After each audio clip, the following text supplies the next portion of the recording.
täna oleme nagu eluvaatleja, nagu Fred Jussi vaatab loodust, tunnetab ja püüab leida sealt nagu seda eluvõlu, ilu. Et elu ka võib vaadelda siis niimoodi, et sest erinevatel platvormidel ja kõikidel on omamoodi õigus. Et võid vaadata elu ja saatust näiteks nagu, et nagu Fred Jussi selles on nagu aastaajad, nagu loodus, eks ju. Need on külm aastaaeg, soe aastaaeg, vahepealne aastaaeg, tärkav aastaaeg, närbuv aastaaeg, eks ju. Ja täpselt samamoodi minu meeleolud ja minu saatus ja kogu elu väljast ka, eks ju. Täna sajab, eks ju, vihma, homme sajab päiksekiiri, ülehomme pomme. Materiaalne maailm, nagu aastaajad vahelduvad, nii vaheldub ka väljast ilm ja seest. Täna on selline tuju meeleolu, mingi 2 sekundi pärast on hoopis teised tuuled seest, nagu keegi keeraks. Siis sa võid vaadelda umbes, et mõelda, et et loodused, mis selle suure looduse taga, et planeedid ja suured planeedid, kui nad on suured taevakehad, siis nad mõjutavad universumit, eks ju. Kuu ja päike me teame, eks ju. Marsid ja Jupiterid ja Veenused ja Saturnid ja seal on põhiplaneedid meil, Merkuur ja et tähed niimoodi liiguvad seal ja siis vastavalt sellele mina ka nagu minu meeleolud ka omamoodi õige. Siis võib öelda, et aga see on ka, aga äkki on nagu karma, et karma on äkki see, kuidas ma praegu ennast tunnen ja kuidas mul selline olukord on. Nii majanduslikult, nii tervisega, kui ka siis tundemaailmas, psüühiline energia. Et see on karmaga seatud. Et ilmselt praegu on nii, siis järelikult eelmises elus või selles elus ma kuidagi suhtusin mingitesse olukordadesse, käitusin nii ja nüüd see peegeldub tagasi nagu energiajäävuse seadus. Karma, viigkarma, eks ju. Lihtsalt karma, hea ja halb karma ja siis võib ka karmast veedades räägitakse kõrgemale tõusta, eks ju, kui sa keha ja mateeria samastamise lõpetad ära oma teaduses, siis sa tegelikult tõused karmast kõrgemale, aga see ei tähenda, et sinuga midagi ei juhtu. Sa võib vaadata ju pühamehi ka, et on pühamehi, kes elavad, vedades on hästi huvitav, et seal vedades on siis erinevad jumalakehastused, erinevad suured pühakud, erinevad isiksused ja nende vahelised suhted ja nende vahelised siis selline meeleolud, võib nii öelda, et on seal mingi Raja Rishi, mingi suur kuningas, kes on puhas pühendunud, kellel on jõukus, rikkus, mitu naist, kes valdab ja haldab seal kogu mateeria mingit teatud piirkonda, isegi kogu planeeti, Bharata Varsha näiteks.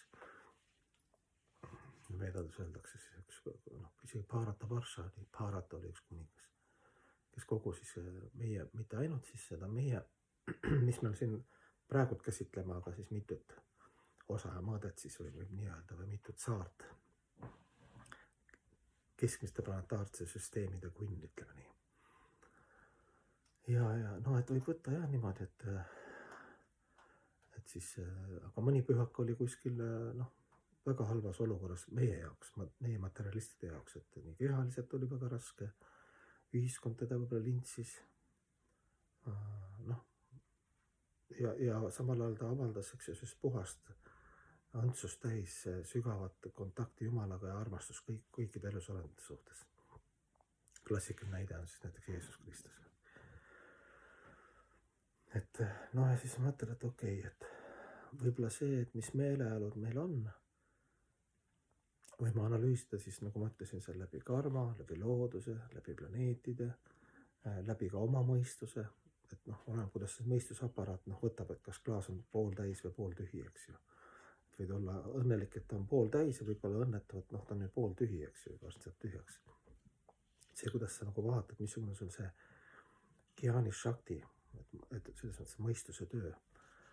Et siis tuleb välja, et hästi palju erinevaid variante on, aga lõppkokkuvõttes, kas sul on hea või halb, see ei ole ka probleem, sest saatusest või sellest elust me näeme suurte pühakute ja erinevate elusolendite pealt, et mõni on väga rikas, on väga õnnetu, mõni on väga rikas ja on puhas pühendunud. Mõni on väga vaene ja on õnnetu ja mõni on väga vaene, aga ta on sisemiselt õnnelik, kui ta on nagu ennast teadvustanud. Ehk tuleb välja, et hing nagu otseselt kokku ei puudu nende aastaaegade vaheldumisele. Et kes siis seda reguleerib, kas sinu teadus, sinu karma, tähed, loodus, mõistus, et noh, kõik need asjad, kõigil on nagu õigus, kõik need faktorid, mis ma praegu lugesin ette, nad siis mõjutavad, et siis sa pead minema võib-olla ideaalis paluda Jumalat või loodust või elukogemust, et nagu hakata kõrvalt vaatama siis neid asju. Et nad nagu tulevad, need emotsionaalsed, psüühilised tundevõnked tulevad ja lähevad ja ütleme, et mõni vend võib võtta nii, et äkki see nagu mängimisest mängu nagu Fred Jüssi ütleb. Vaatleb loodust ja vaatleb, et et mul need meeleolud muutuvad, äkki see on Jumal.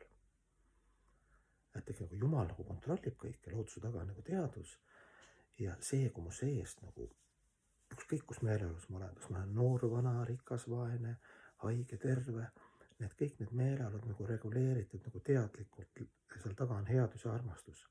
Et õpetada erinevates olukordades, kuidas jääda nagu armastusse või balanssi või harmooniasse või tänulikkusesse või alandlikkusesse, eks ju. Et iga kord, kui tuleb jälle uus mingi tundevarjund, mis teeb elu huvitavaks nagu seiklus, eks ju, nii sa nagu püüad seda tundevarjut õppida nagu näiteks on kannatus või õnn, kui on õnn katuse sõida, eks, kui sa $1 000 said, hulluks ei lähe. Ja kui sul on vaesus, siis sa ka lähe hulluks, saad aru, et Jumala, see on Jumala armastus, eks. Päris sentimentaalselt kõlab, aga et selles olukorras, et see on selline huvitav nagu mäng. Täna mul on kurb üksinduse meeleolu, ma ei lähe nüüd ja hüppa aknast välja, eks, või tapa ennast ära. Vaat selles kurbuses on just kaastunne kogu maailma kõikide elusolendite vastu, et ma teenin selles kurbuses ja selles üksinduses proovin pidevalt pigem palvetada teiste eest või lähedaste eest või olengi sellisest, tunnetan selle maailma kahesust ja selle maailma kõikide elusolendite üksindust ja kurbust ja seda, et me samastume ennast ajutiste asjadega, püüame ekspluateerida kõike ja olema oma meelte ja keha orjad. Kuidagi seda tunnet nagu Jumal annab ja siis oledki selles meeleolus, et see ei olegi nagu, ta nagu justkui draama, aga tegelikult ei ole draama, see on üks hinge nagu värve. Või siis, kui on hästi happy, eks siis sa just püüad seda jagada, naeratad, eks, ja püüad ka nagu teenida seda rõõmu, kõik koos kogeda siis. Ühesõnaga hästi palju erinevaid neid kihte on, elu saatuse, elu siis tundemaailma ja siis üle kogu loome nagu lahti seletamises ja kõigil on omamoodi õigus.